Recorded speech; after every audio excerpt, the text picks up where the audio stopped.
It wasn't the howl of the wolf or the shriek of the hawk that held the Dakota Territory in its grip that autumn of '78. It was silence. A silence so profound it felt heavier than stone, a silence born from fear and misunderstanding. This is not a story of cowboys and gunslingers, of gold rushes and grand battles. It is a story about a different kind of courage, a story that unfolded in the shadow of a small, weathered barn. It's the true account of how a simple woolen blanket, 2 Sioux boys, and a father's desperate love stood against the tide of history, and how 500 silent warriors came to witness a miracle of the human heart. The wind in the Dakota Territory in October of 1878 had a voice. It wasn't a gentle whisper. It was a mournful cry that scraped across the plains, carrying the scent of dust and the coming frost. For the Miller family, that wind was the soundtrack to their vigil. Their homestead, a small sod house and a sturdy pine barn, was a tiny island in an ocean of brittle, golden grass. It was a life Thomas Miller had chosen, a life of hard-won solitude after the noise and chaos of the Civil War. But the quiet he'd sought had been replaced by a new, more terrible silence, broken only by the wind and the shallow, rattling coughs from his youngest daughter's bed. Lily was 8 years old, but the fever had whittled her down to something fragile and bird-like. Her skin, once tanned by the prairie sun, was now as pale and translucent as fine porcelain.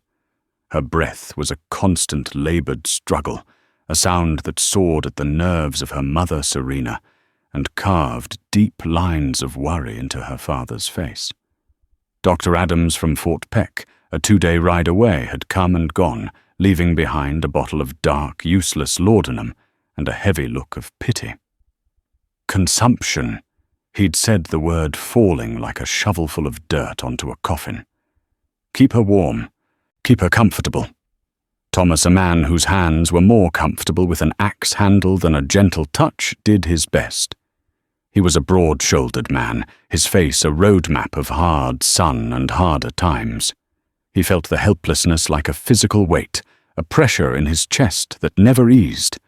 He would sit by Lily's small cot, watching the fever dreams flicker behind her eyelids, his heart a cold, hard knot. His wife, Serena, was a woman forged of prairie resilience and unshakable faith. She moved through the small sod house with a quiet determination, her hands always busy, stewing the last of the garden vegetables, mending a tear in her son's shirt, or laying a cool, damp cloth on Lily's forehead. But at night, Thomas would hear her muffled sobs, a sound more heartbreaking than the child's own coughing. Their son Jacob was 16 and carried the anger of the land in his bones. He had his father's build, but his mother's fiery hair and a temper to match. He'd heard the stories from the fort, the whispers of raids and skirmishes, the lingering bitterness after the Little Bighorn 2 years prior. To him, the vast, empty land wasn't a promise of freedom, but a constant simmering threat. Every shadow, every distant coyote call was a phantom of the Sioux. He cleaned his father's old Springfield rifle with a grim meticulousness that unsettled Thomas. "We have to be ready, Pa," he'd say, his jaw tight. "They don't forget." "Ready for what, son?" Thomas would reply, his voice weary. "We're farmers, not soldiers." One particularly cold afternoon, as the sun began its slow descent, painting the sky in strokes of bruised purple and orange, Serena sent Jacob to the barn to fetch more firewood. Thomas was outside, reinforcing a loose fence post, his breath pluming in the frigid air. The world seemed to hold its breath. It was then that he saw them. 2 figures on foot, emerging from a shallow coulee a half-mile to the east. They were boys no older than Jacob, their movements fluid and silent as they walked through the tall grass. They were Sioux. Even from this distance, their braids, the cut of their buckskin leggings, and the easy ground-covering way they moved were unmistakable. They carried no rifles, only bows slung over their backs. Thomas froze, his hand tightening on the fence post. His heart began a low, heavy drumbeat against his ribs. He felt a primal instinct to run, to grab his own rifle, to shout a warning. But he didn't. He was a veteran. He knew the difference between a scouting party and two boys. They weren't moving towards the house with aggression. They seemed to be simply passing through their path, coincidentally taking them near his land. Still, the fear was a cold serpent in his gut. He watched them, his body taut as a bowstring. They stopped near the creek that bordered his property, hunkering down behind a small cluster of cottonwoods. They were out of sight, but not out of mind. The silence that followed was more menacing than any war cry. The wind picked up, carrying with it a new, sharper chill. Thomas finished his work with quick, jerky movements, his eyes constantly scanning the cottonwoods. He didn't tell Serena or Jacob what he'd seen. There was no need to stir the pot of fear that was already simmering in their small home. That night, Lily's fever spiked. Her coughing fits became more violent, leaving her gasping and weak. Serena sat with her, her face a mask of exhausted despair. Jacob paced the dirt floor like a caged wolf, his hand never far from the rifle propped by the door. Outside, under a sliver of a moon, two boys watched the single flickering light of the Miller homestead. They heard the faint, desperate sounds carried on the wind, the hacking cough of a small child. It was a sound that knew no language, a sound of suffering that was universally understood, and in the cold, vast emptiness of the Dakota plains, they made a decision. The dawn broke cold and grey, the sun a pale, watery disk behind a thin veil of cloud. The first thing Serena Miller did every morning was check on Lily. This morning was no different, yet it felt heavier, the air in the sod house, thick with the stale scent of sickness and sleeplessness. Lily was frighteningly still, her breathing so shallow it was barely perceptible. A deep, primal fear clutched at Serena's heart, a fear that this day might be the last she would see the light in her daughter's eyes. Needing a moment to compose herself, to push down the wave of grief that threatened to drown her, she stepped outside. The cold air was a shock, sharp and clean in her lungs. She wrapped her shawl tighter around her shoulders and walked the few yards to the barn. Her morning routine was an anchor in the storm of their lives. Milk the lone cow, Bessie, gather the eggs. The simple, mindless tasks helped keep the panic at bay. As she approached the small corral beside the barn, her eyes caught a splash of color that didn't belong. Draped carefully over the top rail of the fence was a blanket. It wasn't one of hers. Their blankets were patched quilts, faded calico, and rough wool worn thin from years of use. This was something else entirely.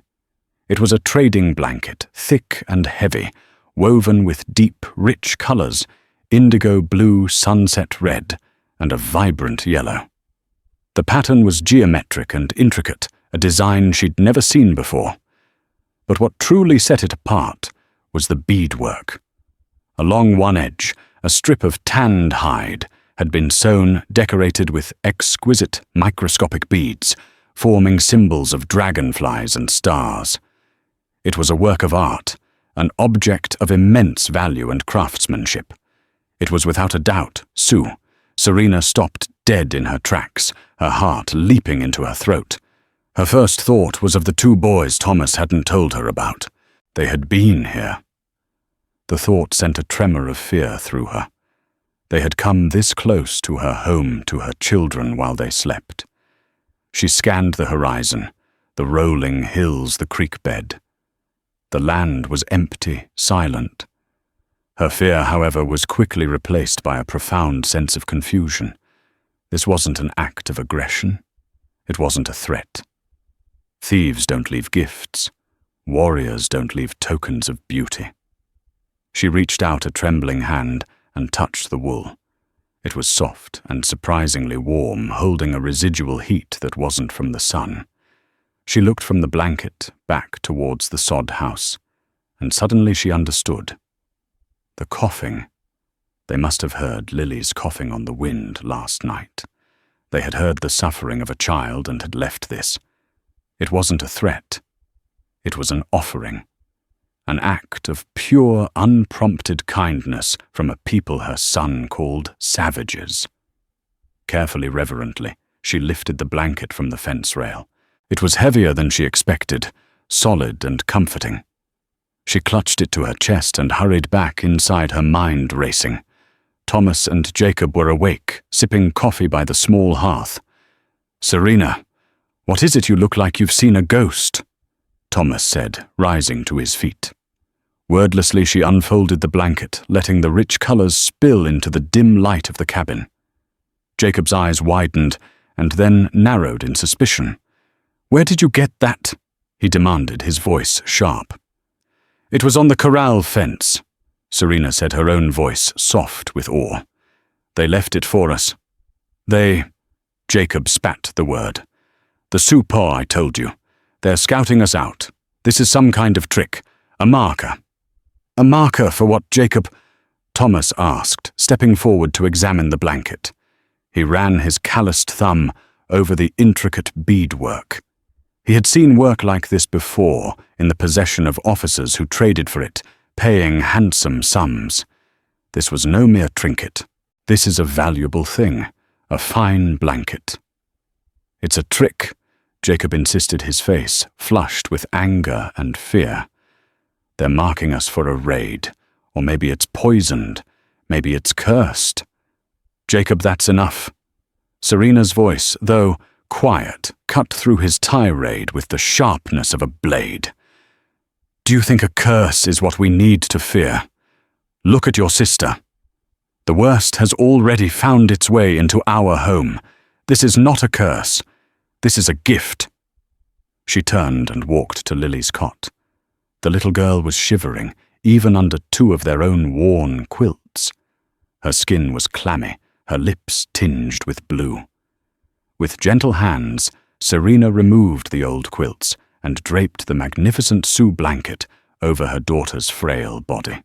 The deep blue and red seemed to swallow her, a cocoon of vibrant color against her pallor.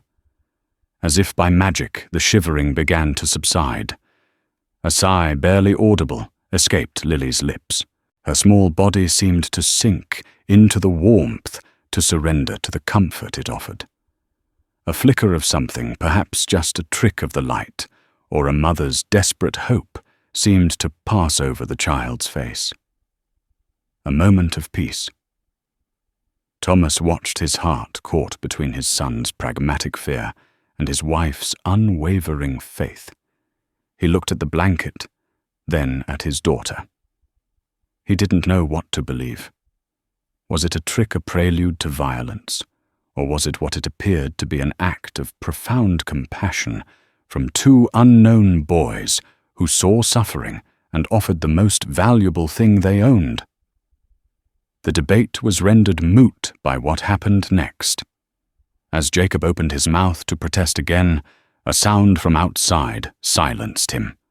It was the rhythmic, thudding beat of a horse's hooves, then another, and another. It wasn't the sound of a lone rider or a passing patrol. It was the sound of a multitude, a low, growing thunder that seemed to make the very air in the cabin vibrate. Thomas grabbed his rifle, his face grim. Jacob rushed to the small window, peering through a crack in the shutter. His face went ashen. He stumbled back, his eyes wide, with a terror that was absolute. "Pa!" he whispered, his voice cracking. "Oh, God, Pa!" Thomas moved to the window and looked out, and his world stopped. The horizon was gone. In its place, stretching from the creek bed to the low ridge in the west, was a line of mounted Sioux warriors. They were not charging. They were not shouting war cries. They were simply there. A silent, formidable wall of men and horses, their forms stark against the grey morning sky. There were not 20 or 50 or even 100. There were hundreds. A vast, unbelievable army sitting perfectly still, their collective gaze fixed on the small barn and the little sod house. And in the centre of that terrible silent line, one man sat taller than the rest on a magnificent black horse. He wore a full eagle-feather war bonnet, a cascade of white and black that trailed down his back. Even from a distance, Thomas could feel the authority, the power that radiated from him. The gift of the blanket suddenly felt like the bait in a trap that had just been sprung. The world shrank to the four walls of the Miller home. Outside, the silent army of warriors remained as motionless as the granite hills behind them. Inside, terror was a living entity, a fifth person in the room with cold breath and a suffocating grip. The low, thundering arrival had ceased, replaced by a silence that was infinitely more terrifying. It was the silence of a predator, watching its prey, a silence that hummed with unspoken threat. "They're not moving," Jacob whispered, his face pressed to the crack in the wooden shutter. His earlier bravado had evaporated, leaving behind the raw fear of a boy facing an impossible odd. "They're just watching." Thomas stood in the center of the room, the old Springfield feeling impossibly light and useless in his hands. 500, he estimated. Maybe more.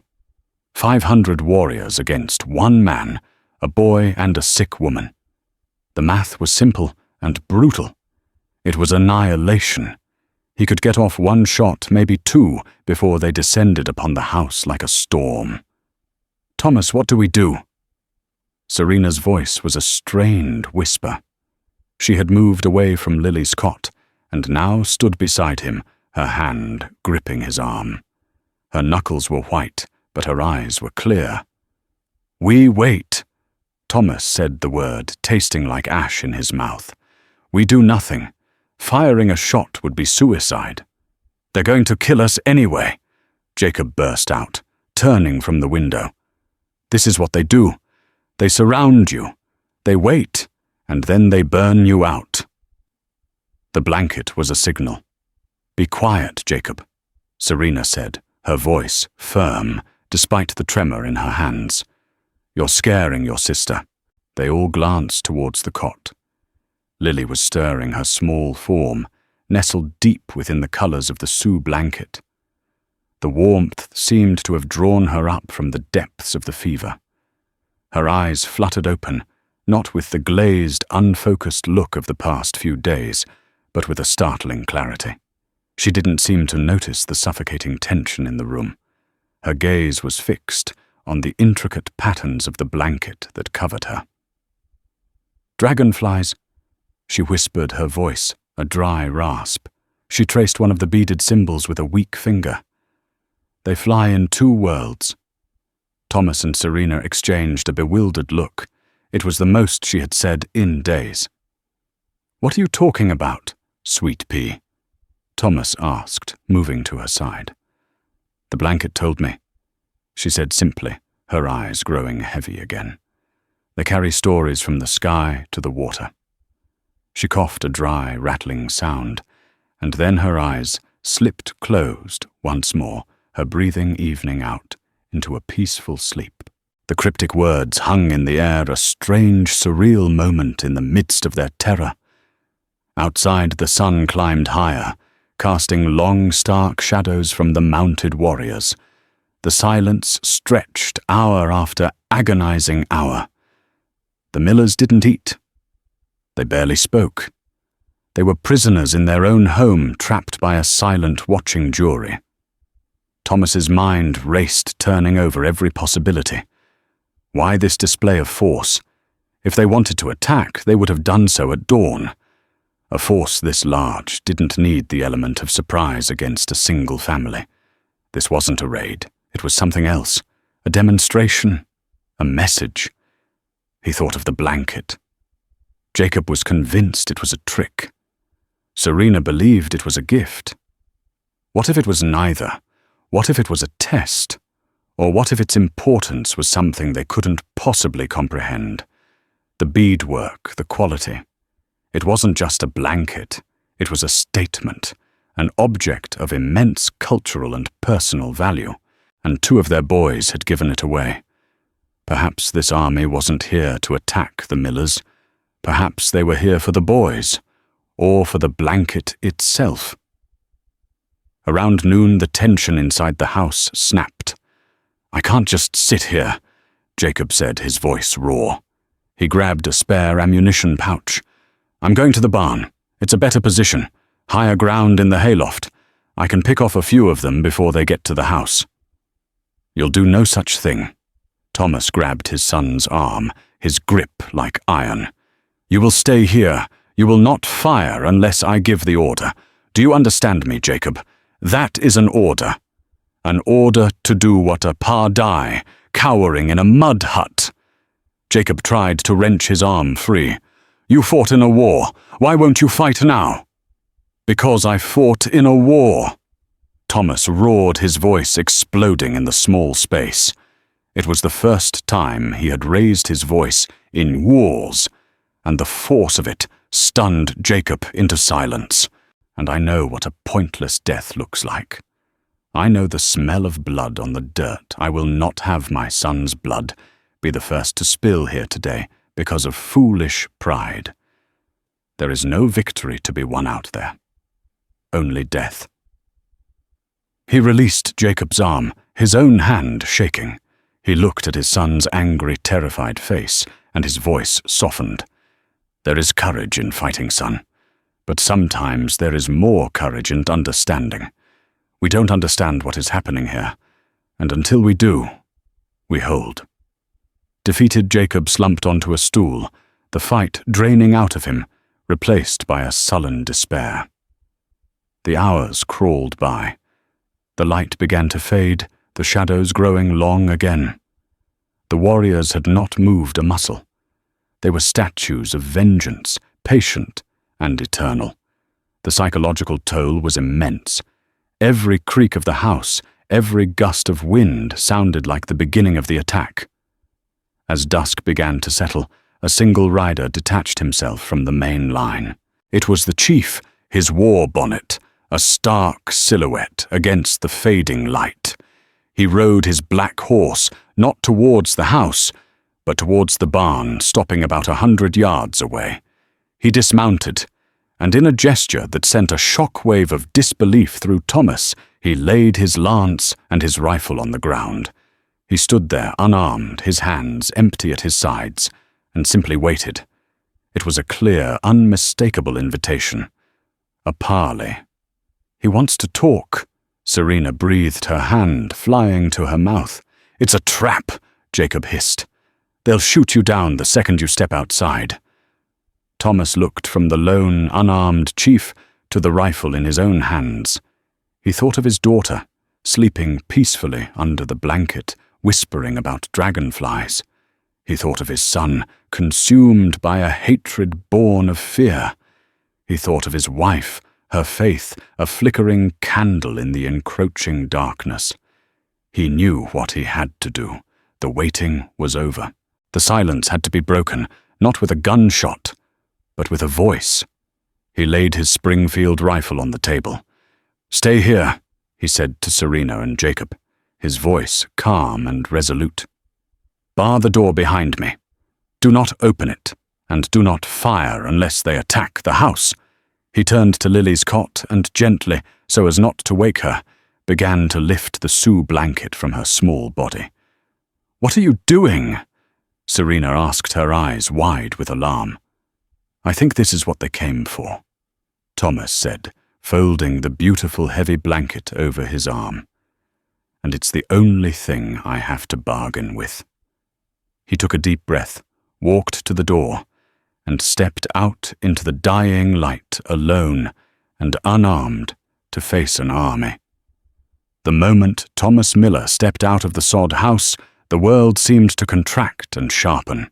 The air was bitingly cold, carrying the scent of dry earth and horses. The 500 warriors who had been a monolithic, impersonal force on the horizon now resolved into individuals. He could see the paint on their faces, the feathers in their hair, the intent, unblinking focus of their eyes. Every single pair of those eyes was on him. The sheer weight of their collective gaze was a physical pressure, an invisible force that threatened to buckle his knees. He held the folded blanket in the crook of his left arm, his right hand held open and away from his body to show he was unarmed. The door of the house shut behind him with a heavy, final-sounding thud. He was truly alone now, on a stage not of his choosing. The Chief Iron Hawk stood motionless 100 yards away, beside his horse, a figure of immense and intimidating stillness.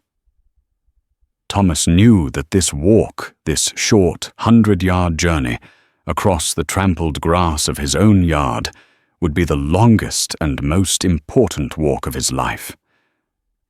He took the first step. The crunch of his worn leather boot on the frosty ground sounded like a cannon shot in the profound silence. He kept his eyes fixed on the chief, refusing to let his gaze flicker to the hundreds of armed men who could end his life with a single, synchronized volley of arrows. To show fear, he knew, would be to show weakness, and weakness here would be fatal. He walked slowly, deliberately, his heart hammering against his ribs like a trapped bird. He was not a diplomat. He was not a soldier anymore. He was a farmer, a father whose world had been reduced to this single, desperate act of faith. What was he going to say? He knew only a few words of the Sioux language, greetings and trade words, nothing that could navigate a situation this perilous. With every step, his mind replayed the events. The boys, the cough, the blanket left on the fence rail. It was an act of kindness, Serena had insisted, an act of compassion. But compassion did not summon an army. There was a piece of the puzzle he was missing, a crucial detail that had turned a gesture of peace into a standoff on the edge of annihilation. He was halfway there now. He could see the chief's face more clearly. It was a face that belonged to the landscape weathered and seamed like a rock formation, yet his eyes were sharp and intelligent, burning, with an intensity that seemed to pierce right through Thomas. He saw no mercy in that gaze, but he also saw something other than blind rage. He saw a deep, profound gravity. This was not about land or stolen horses. This was about something sacred. He thought of Lily's words. Dragonflies. They fly in two worlds. What could a feverish child possibly know? Yet the words echoed in his head, a strange and nonsensical mantra for his death march. Finally, after what felt like an eternity, he stood before the chief. He was a tall man, but Iron Hawk seemed to tower over him, his presence magnified by the vast, silent army at his back. Thomas stopped about 10 feet away, a respectful distance. He held up the blanket, letting it unfold slightly so the chief could see it. Iron Hawk's eyes fell upon the blanket, and for the first time his stoic expression wavered. A flicker of something raw and painful crossed his face. It was a look of such immense grief that it took Thomas's breath away. This was not the look of a man retrieving stolen property. This was the look of a man confronting a ghost. A younger warrior, who had been standing near the chief's horse, stepped forward. He was lean and hard, his face a mask of cold hostility, but he spoke in rough, heavily accented English. He asks why you have this. The warrior translated his voice flat. Thomas swallowed his throat dry. I did not steal it, he said, his voice steady, despite the tremor he felt inside. It was left on my fence this morning. A gift. The translator spoke to the chief in the flowing, guttural sounds of the Lakota language. The chief replied, his voice a low rumble like distant thunder. His eyes never left Thomas. A gift, the translator sneered. Our people do not give such gifts to whites. My daughter is sick, Thomas said, deciding that the simple truth was his only weapon. "She has the coughing sickness. She is very weak. 2 of your boys, they must have heard her last night. They left the blanket for her. For warmth." He relayed this, and again the chief responded. The grief in his eyes seemed to deepen, mingled now with a profound, soul-weary sadness. "The Chief Iron Hawk says the boys have told him this," the translator said. "He says they are foolish boys. They do not understand. They have good hearts, but they have done a terrible thing." "A terrible thing!" Thomas was bewildered. It was an act of kindness, a gesture of peace. Iron Hawk spoke again, a longer stream of words this time, his voice filled with a quiet anguish that needed no translation. The young warrior listened, and when he turned back to Thomas, the sneer was gone from his face, replaced by a look of grim solemnity. "This is not just a blanket," he said, his English more careful now. "This is a wanagi drape, a spirit blanket. It belonged to Iron Hawk's daughter." The words hit Thomas with the force of a physical blow. He felt the ground shift beneath his feet. The translator continued, his voice low. "His daughter Bright Willow died 2 moons ago. From the same coughing sickness that is in your house, he wrapped her body in this blanket for her journey to the spirit world. But according to our ways, such a sacred thing cannot be buried in the ground. It is kept to hold her memory, to honor her spirit. The dragonflies," he said, pointing to the beadwork that Lily had traced, "are for her spirit, so it can travel between this world and the next. The boys took it from the chief's lodge. They did not steal it to own it. They thought its medicine, its spiritual power, might help another sick child. Suddenly it all made a horrific, tragic sense. The boys' kindness was real, but their action, born of youthful compassion, was a profound sacrilege. They had taken the most sacred memorial of a grieving father, the last physical connection to his lost child, and given it to a stranger. This was not an army of aggression. It was a funeral procession. They had come to reclaim the spirit of their chief's daughter. "He does not want war," the translator said, confirming Thomas's thoughts. "He did not come to harm you. He came to ask for his daughter's spirit to be returned. But he could not approach a white man's house with his guard down.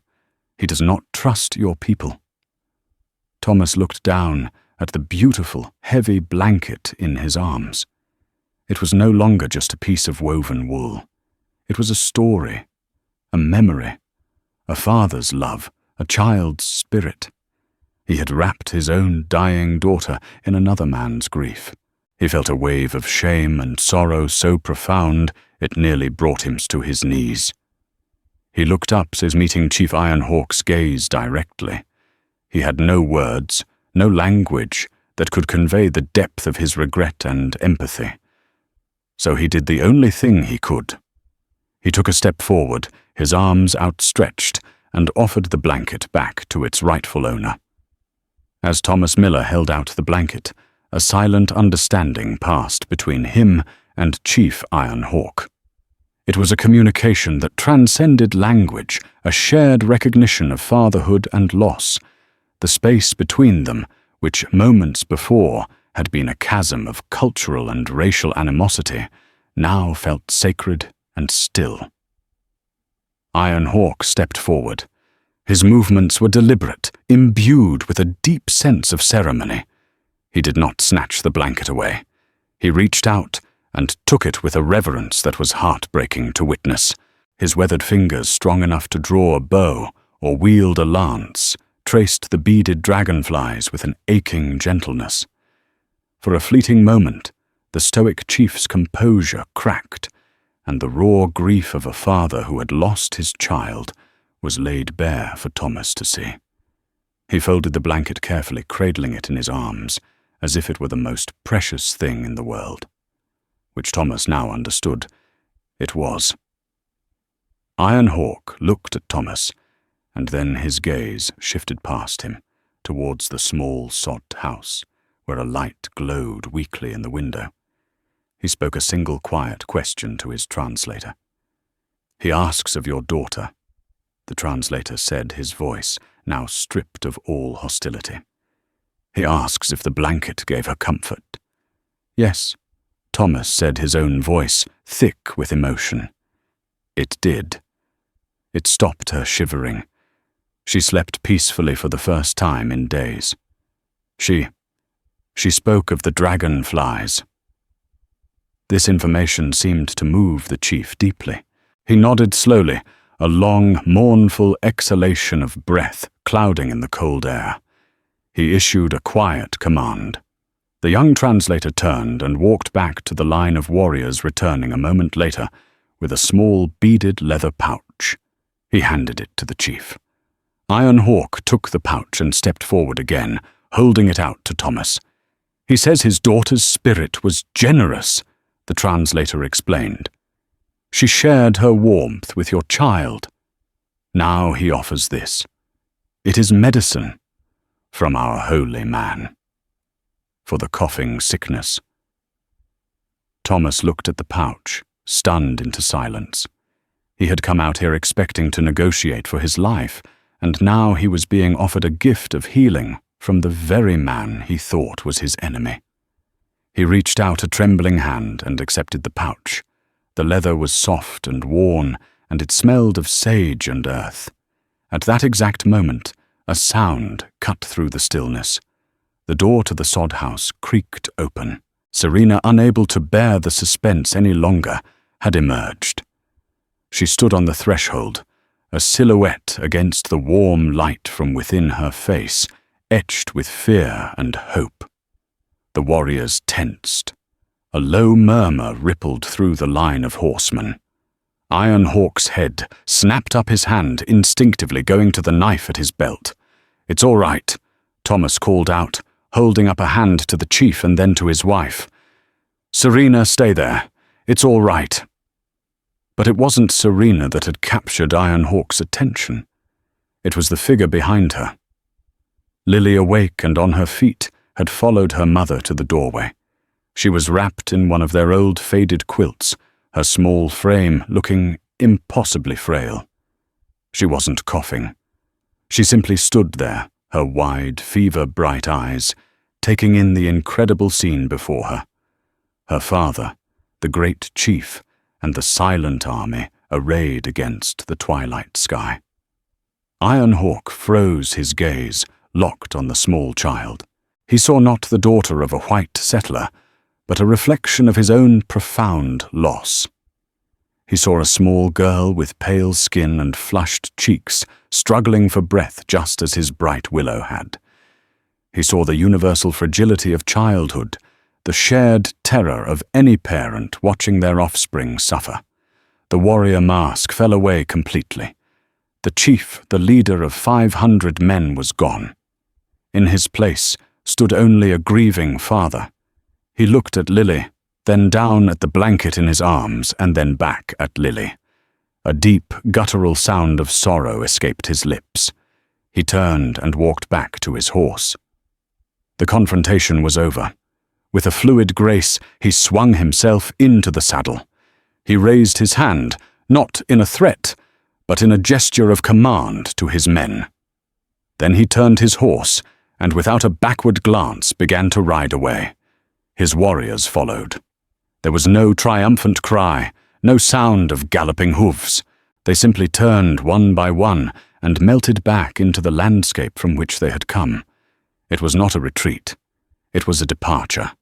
A vast, silent tide of men and horses receding into the twilight, leaving the prairie as empty and quiet as it had been at dawn. Within minutes, they were gone. The only evidence they had ever been there were the countless hoof prints in the frosty grass and the small medicine pouch in Thomas Miller's hand. Thomas stood unmoving, watching the last of them disappear over the ridge. The weight of the last 24 hours crashed down on him. He felt an exhaustion so deep it was in his bones. but it was mingled with a profound, dizzying sense of relief and wonder. Serena ran to him, tears streaming down her face, and threw her arms around him. "Thomas, I thought. I was so scared." "I know," he whispered, holding her tight. "I know."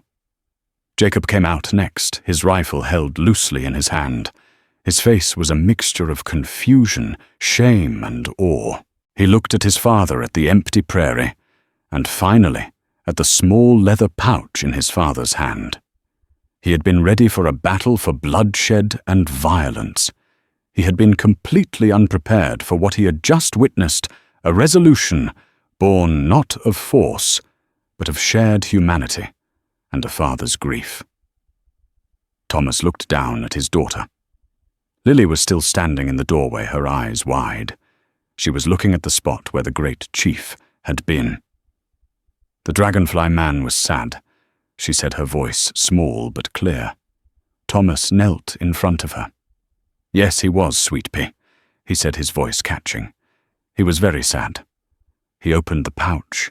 Inside was a mixture of dried leaves, roots, and powdered bark. It smelled wild and strong, the scent of the deep earth.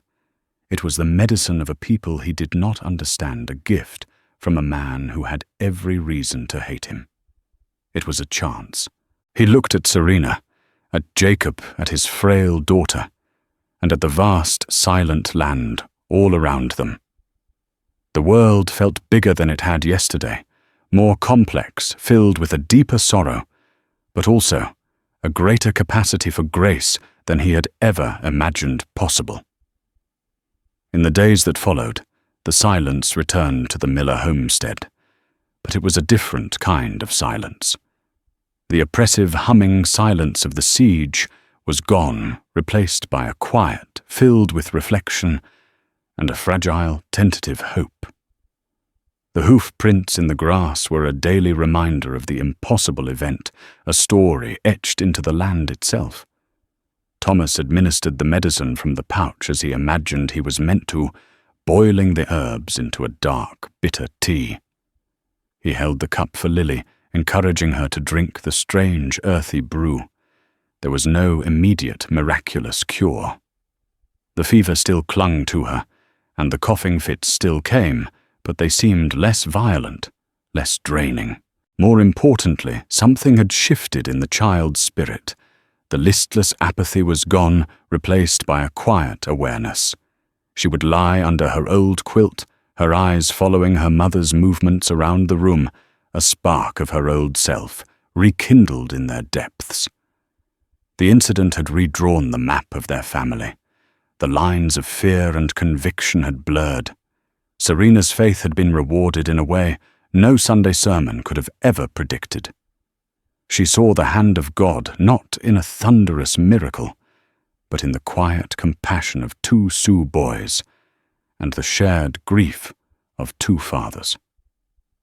She treated the memory of the event with a reverence that was almost religious. The most profound change was in Jacob. The boy who had been so ready to spill blood, so certain of the savagery of the Sioux, was now quiet and introspective. The hatred which had been a fire in his belly had been extinguished, leaving behind the cold ashes of shame. He had seen his father walk out unarmed and win a victory that 100 rifles could not have achieved. He had witnessed a chief, a man he would have shot, on sight weep for a lost child. His black and white world of settlers versus savages had been shattered into 1,000 shades of grey. One afternoon, a few days after the warrior's departure, Jacob found his father by the corral, mending a leather strap. The boy stood for a long time, kicking at a clump of dirt before he finally spoke. "Pa," he began, his voice low. "I was wrong." Thomas stopped his work but didn't look up immediately. He gave his son the space to find his words. "I was ready to start a war." Jacob continued, his voice thick with self-recrimination. "I would have gotten us all killed. You were brave. I didn't see it. I thought bravery was about fighting. Thomas finally looked at his son, his expression gentle.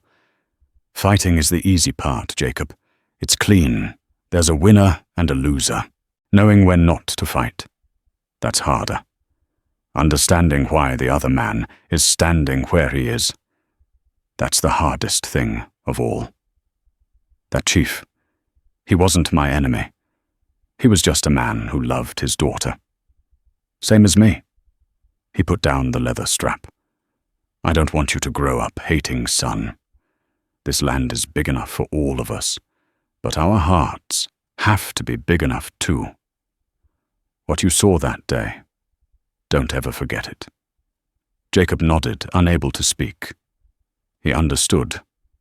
It was a lesson he would carry with him for the rest of his life, a heavier and more valuable inheritance than any parcel of land. A week later, a new discovery was made. Thomas was fetching water from the creek when he noticed something nestled at the base of the cottonwood tree where he'd first seen the two boys. It was a snare skillfully made, and in it were two plump rabbits.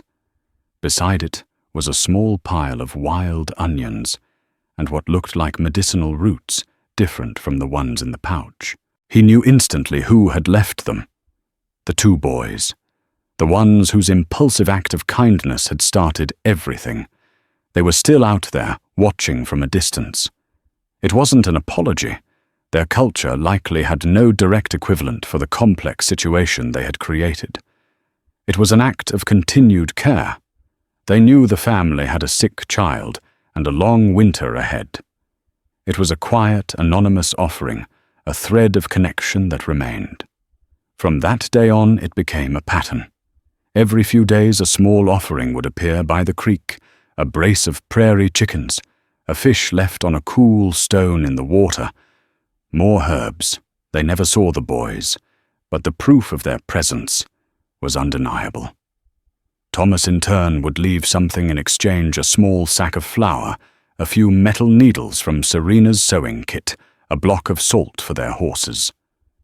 It was a silent, unspoken treaty, a trade of necessities that was built on a foundation of shared humanity. They were not friends, not yet. They were something more: elemental neighbors on a vast and unforgiving land, bound by a strange and sacred history. The cold deepened. The first snows dusted the plains in white. Inside the Miller home, Lily was sitting up on her own eating broth from a bowl. The color was returning to her cheeks. The rattling in her chest had eased into a faint wheeze. She wasn't cured, but she was healing. The doctor's death sentence had been repealed by a treaty made of grief and a medicine born of the earth. One evening, as the family sat by the fire, Lily, who had been quietly threading beads onto a string, looked up at her father. "Pa," she said, her voice stronger than it had been in months. "Do you think the dragonfly girl is okay now?" Thomas looked into the flames, the memory of Iron Hawk's face, etched with sorrow, clear in his mind. "Yes, sweet pea," he said softly. "I think her spirit is finally at peace. And I think she helped you." Lily smiled, a real, genuine smile that lit up her face and the entire room. In that moment, Thomas Miller knew that the exchange on the prairie had not just been about a blanket. It had been an exchange of grace, a trade of sorrow for hope, a miracle woven into the fabric of their lives, as intricate and as enduring as the beadwork on a spirit blanket. The winter of 1878 was a harsh one, burying the Dakota Territory under a thick blanket of snow. But for the first time, the Miller family did not feel entirely alone.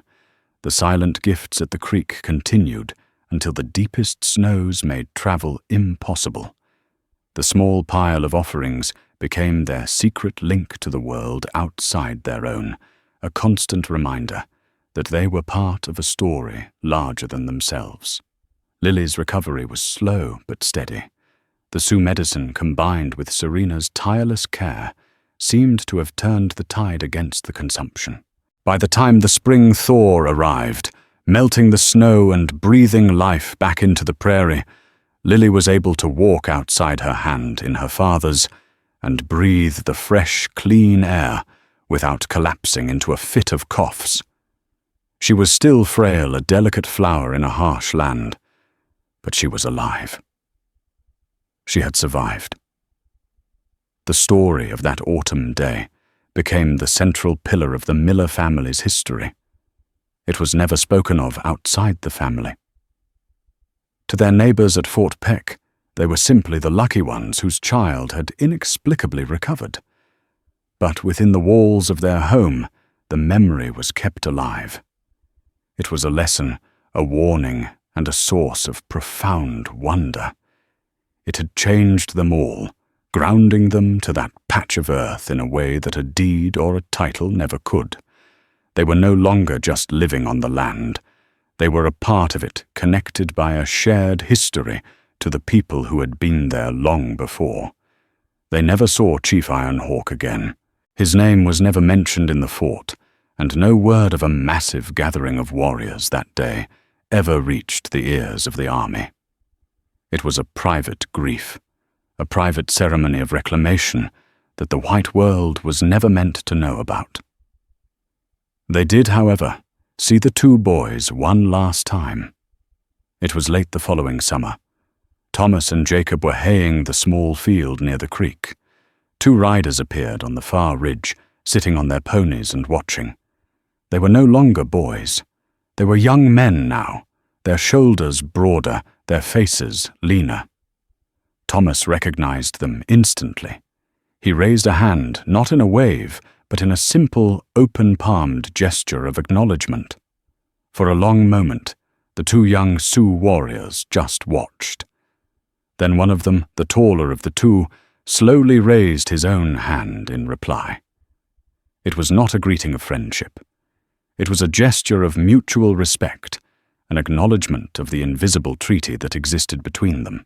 Then they turned their ponies and rode away, disappearing back into the vastness of the plains. Jacob stood beside his father, watching them go. "Do you think we'll ever see them again, Pa?" "Maybe not," Thomas said, his eyes on the horizon. "But they're here, we're here, that's enough." The land was no longer a threat to Jacob. It was a home filled with unseen connections and untold stories. He had learned that courage wasn't about the noise you make, but about the quiet you are willing to listen to.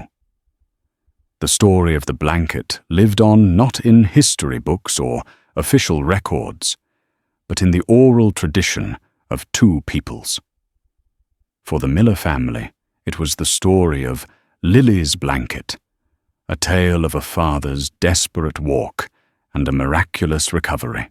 And for the Sioux, it became a quiet legend whispered around campfires, the story of the two foolish, compassionate boys who gave away the chief's sacred wanagi drape, and of the grieving Chief Iron Hawk who went to reclaim his daughter's spirit from the house of a white settler and found not an enemy, but another father who understood the language of loss.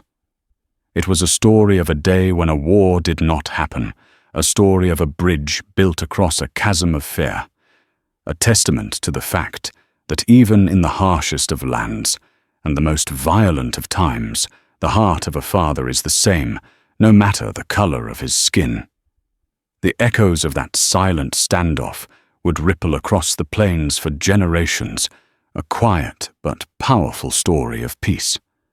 That single day on the Dakota plains holds a lesson that echoes through time. It's a story that reminds us that history isn't just made by generals and politicians, but in the quiet moments of choice between fear and empathy. Thomas Miller, Chief Iron Hawk, and two young boys were caught in a perfect storm of misunderstanding, poised on the knife's edge of tragedy. Yet what prevailed was not violence, but the powerful shared language of human grief. Their story proves that courage isn't always a rifle. Sometimes it's an outstretched hand. It shows that beneath the conflicts that divide us, there are fundamental truths that bind us together: the love of a parent for a child, and the hope for a better dawn. If this story of unexpected courage and quiet grace moved you, please help us share it.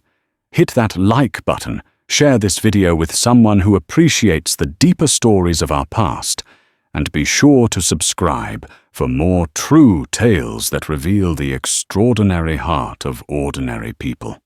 Thank you for listening.